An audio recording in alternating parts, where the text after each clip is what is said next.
ఈరోజు నేడు గద్దర్ జయంతి, గద్దరన్న జయంతి. కానీ ఇంతవరకు దౌర్భాగ్య పరిస్థితి ఏంటంటే ఏ పత్రికలు కూడా ఆయనకు నివాళులు అర్పించినట్టు కానీ ఆయన జయంతికి సంబంధించిన విషయాలు కానీ ఎక్కడ కూడా రాయని దౌర్భాగ్య పరిస్థితి ఈ పేపర్లలో చూస్తూ ఉన్నాం.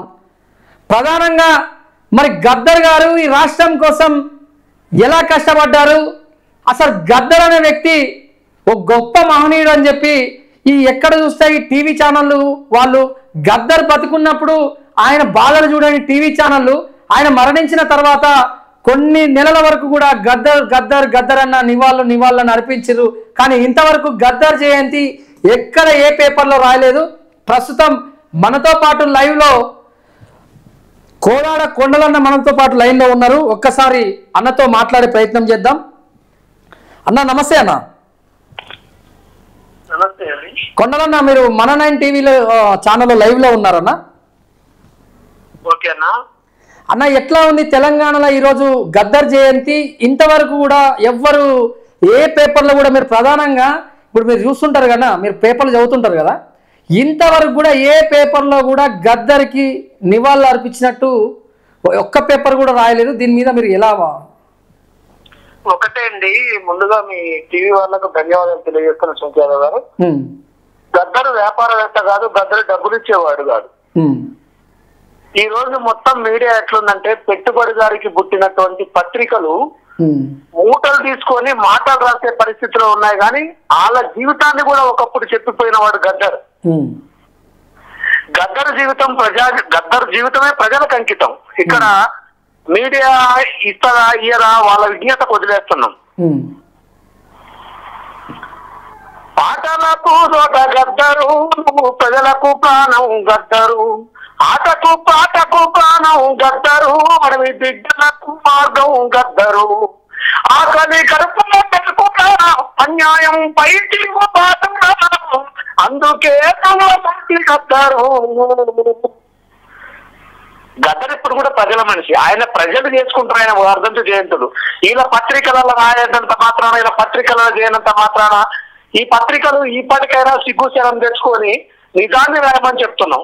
ఒకప్పుడు జర్నలిజం అంటే చేతులెత్తి దండం పెట్టేవాడు.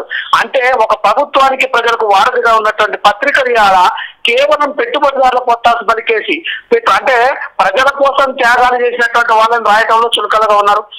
ప్రజల కోసం పోరాడే వాళ్ళు రాయటంలో చులకలుగా ఉన్నారు. అసలు ప్రజల కోసం పోరాడే వాళ్ళని పదమే లేకుండా కేవలం పెట్టుబడిదారులు ఇంట్లో ఒక కుక్క పిల్ల పుట్టడం, ఓ పంది పిల్ల పుట్టడం, లేకపోతే ఓ బర్రె ఇంచడం, లేకపోతే వాడికి ఓ మనవరాలు పుట్టడం, సినిమా హీరోల బిడ్డలకు, లేకపోతే వాడు సత్యడం, సమాజానికి ఉపయోగపడినటువంటి వ్యక్తుల్ని గొప్పగా చూపిస్తూ స్కోరింగ్ మీద స్కోరింగ్ వేస్తున్నారు తప్ప ఈ రోజు గద్దరు పాడిన పాటలు ఎన్ని ఉన్నాయండి? అనేక రకాల పాటలు ఉన్నాయి. ఇవాళ ఎందుకు మీకు చేతగాడు చూపించడానికి? నేను చూపించకపోవచ్చు. గద్దరు ప్రజల గుండెల్లో ఉన్నాడు, ప్రజల నాలుకల మీద ఉంటాడు గద్దరు. అంటే వాస్తవంగా ఇప్పుడున్న కళాకారులు కూడా కొంతమంది గద్దర్ అన్న బతుకున్నప్పుడు కూడా ఎటువంటి సహాయం కావచ్చు, గద్దర్ అన్నకు సపోర్ట్ కావచ్చు, కానీ ఇవాళ ఎక్కడ చూసినా గద్దర్ అన్న సభ ఉందని చెప్పి ప్రైవేట్ సంస్థల ద్వారా కొంతమంది, మొన్న కూడా మనం చూసినాం కోదాడలో కూడా వివిధ సంస్థల ద్వారా జయంతులు వర్ధంతులు పెట్టి వసూలు చేసుకుంటున్నారని కొంతమంది కళాకారులు విమర్శిస్తున్నారు.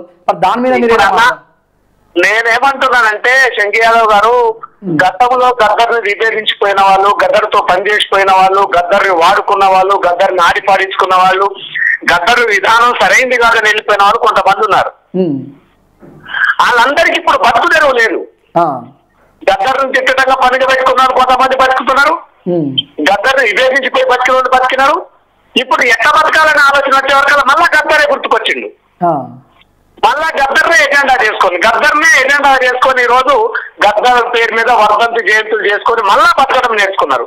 ఈ బతికే ఇవన్నీ ఏమంటారండి, బజార్లో నీసు బీకేస్తే బొక్కలు బీకేస్తే ఇంటికాడ దగ్గర చూసే కుక్కలు ఉంటాయి కదా, ఈ కుక్కలు లాంటి వాళ్ళని వీళ్ళు పట్టించుకోవాల్సిన పని లేదు.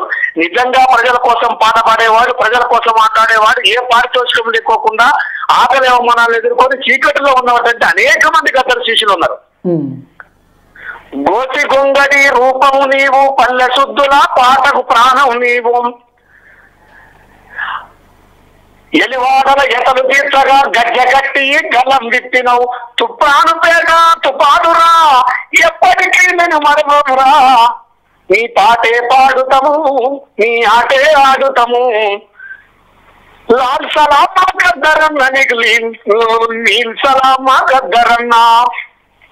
ఇప్పుడు ఆయన పాటలు పాడేవాళ్ళు, ఆటలు ఆడేవాళ్ళు, ఆయనతో శిశరికం చేసేవాళ్ళు చాలా మంది ఎక్కడ మీడియాకు, లేకపోతే ఎక్కడ ఫేస్బుక్ లకు, లేకపోతే ఎక్కడ యూట్యూబ్ ఛానల్ ప్రచారం లేదు. ఆయన ఏదైతే చెప్పిపోయిందో ఆ ప్రజల మధ్యనే ఉన్నారు. కానీ కొంతమంది బతక నేర్చినటువంటి భజన కళాకారులు చాలా మంది ఉన్నారు. ఈ భజన కళాకారులు మొత్తం ఇప్పుడు చేస్తున్నారు. కానీ నేనేమంటున్నా అంటే చేసేవాళ్ళని తప్పు పట్టడం లేదు, కానీ చిత్తశుద్ధితో చేసి ఆయన ఆశయం నెరవేర్చడం కోసం చేయడంలో భాగస్వాములైతే అభినందిస్తాం. కానీ అవకాశవాదాన్ని ఇంకా గద్దరిని వాడుకుంటాం, మేమేదో పబ్బం గడుపుకున్నానంటూ అనుకునే వాళ్ళకి మాత్రం అది దిగజారుతనమే. రేపు భవిష్యత్తులో కూడా అందరికి అదే పని అవుతుంది. చాలా మందిని చూసినాం మనం కళాకారులు, నేనుతో పాడిన వాళ్ళందరినీ చూసినాం, కాలగర్భంలో కలిసిపోయినారు. కానీ ఒక సిద్ధాంతం, ఒక ఎజెండా, ప్రజల కోసం నిలబడ్డ వాళ్ళు మాత్రమే నిత్యం ప్రజల హృదయాల్లో బతుకుతారు, అది శాతం. కాబట్టి కంపల్సరీ నేను రాష్ట్ర ప్రభుత్వాన్ని మీ తరఫున డిమాండ్ చేస్తా ఉన్నా. రేవంత్ రెడ్డి గారు కూడా ఏదో ముఖ్యమంత్రి గారు ఈరోజు చెప్పిండు, ఆయనకు నివాళులర్పించడం కాదు, ఆయన నువ్వు గెలిచే దాంట్లో ఆయన చివరి కోరిక చచ్చిపోయే ముందు ఒకటే చెప్పిండు, కేసీఆర్ ని గద్దెదించిన వాడల్లా నా మిత్రుడు అని చెప్పిండు. కేసీఆర్ ని గద్దెదించడానికి ఎవరైతే వస్తాడో వాడంతా నా మిత్రుడు అని చెప్పిండు. ఇవాళ నిజంగా ఈ ముఖ్యమంత్రికి చిత్తశుద్ధి ఉంటే ఈ రోజు గద్దర్ విగ్రహానికి ఏర్పాటు చేయాలి, గద్దరికి నివాళులు అర్పించాలి. రాష్ట్ర ప్రభుత్వం గద్దర్ జయంతి వేడుకలని ప్రభుత్వం నిర్వహించాలని ఒక ప్రజాప్రతినిధిగా నేను డిమాండ్ చేస్తా ఉన్నాను. ఇప్పుడు మరి రేవంత్ రెడ్డి గారు కీలకంగా చూస్తా ఉన్నాం. మరి ఇప్పుడు ఉన్న 500 మంది కళాకారుల ఉద్యమంలో పనిచేసే కళాకారులు కావచ్చు, ఇప్పుడు ఈ 5000 మంది కావచ్చు, 500 మంది కావచ్చు, వీళ్ళందరికీ ఈ కాంగ్రెస్ ప్రభుత్వంలో కళాకారులకు న్యాయం జరుగుతుందని మీరు ఆశిస్తున్నారా? ఇప్పుడు ఒకటి అండి, గత ప్రభుత్వం పాటని బొంద పెట్టాలని పథకం వేసుకొని పాట వ్యతిరేకంగా ఉండకూడదు, పాట ద్వారా నాకు పదవి వచ్చింది, ఆట ద్వారా నాకు పదవి వచ్చింది, ఈ పాట ఉధృతమైపోతే నా అరాచకాన్ని బయటపడితే నేను 5 ఏళ్ళు కూడా ఉండలేనని చెప్పేసి ఏదో ఈ 550 మంది తీసుకుపోయి దాని గడియలు పెట్టుకొని మూతేసుకొని తన గొప్పల కోసం, రాజరిక గొప్పల కోసం రాయించుకుంది, నెప్పుల కోసం రాయించుకుంది. ఇప్పటికైనా ప్రజలకు ఏదవుతున్నారో, ప్రజలు ఏ బాధలు పడుతున్నారో నిజంగా చిత్తశుద్ధి ఉంటే ఆ ఉన్న కళాకారులే కాకుండా ఈ కాంగ్రెస్ ప్రభుత్వానికి అనేక విధాలుగా సాయం చేసినటువంటి పేద కళాకారులు ఉన్నారు.